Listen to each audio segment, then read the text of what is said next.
एक गांव में एक गरीब बच्चा था। उसके पिताजी तो थे, लेकिन माताजी की मृत्यु हो गई थी। पिताजी सारा दिन काम करता और अपने बच्चे को पाल पोस कर बड़ा करता है। वह सारे सुख अपने लड़के को देता है, जो एक माँ दे सकती थी।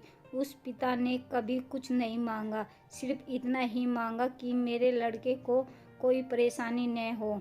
दिन बीतते गए, लड़का पढ़ लिख कर अच्छी नौकरी भी करने लगता है और वह शहर में रहने लगता है।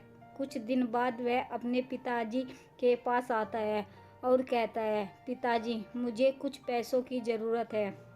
मैं चाहता हूँ कि शहर में ही ज़मीन लेकर अपना घर बना लूँ। पिताजी इस बात को सुनकर बहुत खुश होते हैं।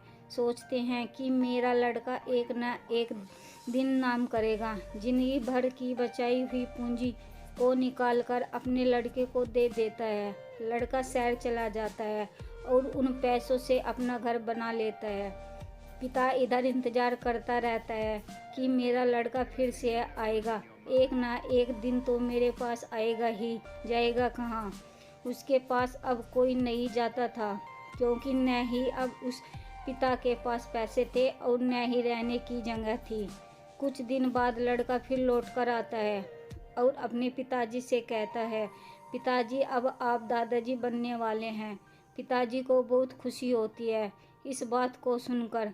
वह कहते हैं, तू मुझे मेरी बहू और पोते से कब मिलवाएगा? लड़का कहता है, बस पिताजी, थोड़े दिन और। पिताजी, मुझे कुछ पैसों की ज़रूरत है, क्योंकि आजकल जॉब में थोड़ी दिक्कत हो रही है, जिसके कारण से मुझे कुछ दिन के लिए सस्पेंड कर दिया गया है। पिताजी के पास कुछ नहीं रहता है देने के लिए, लेकिन फिर भी कहता है, अच्छा बेटा तू रुक, मैं अभी आया, कुछ पैसों का बंदोबस्त करके। पिताजी बाद में सेठ से कुछ पैसे उधार लेकर अपने लड़के को दे देता है और बेटा पैसे लेकर शहर चला जाता है। वर्षों गुजर जाते हैं। पिताजी सोचते हैं कि मैं तो अब दादाजी बन गया हूँ, मेरा बेटा पता नहीं मेरे नाती को लेकर कब आएगा। फिर सोचने लगते हैं, समय नहीं मिलता होगा, इसलिए मेरा बेटा अभी तक नहीं आया। तब तक सेठ 2-3 आदमी को लेकर उस पिता के घर आ जाता है और कहता है कि आपके वादे के मुताबिक मैं पूरे 3 महीने बाद आया हूँ अपने पैसे ले जाने। पिताजी कहते हैं, मेरे पास पैसे नहीं है देने के लिए। सेठ कहता है, जब पैसे देने नहीं थे तो आपने मुझसे उधार क्यों लिया? तभी पिताजी कहते हैं, ठीक है रुको, मैं तुम्हारे लिए पैसों का बंदोबस्त करके आता हूँ। और वहाँ के नज़दीकी अस्पताल में चले जाते हैं।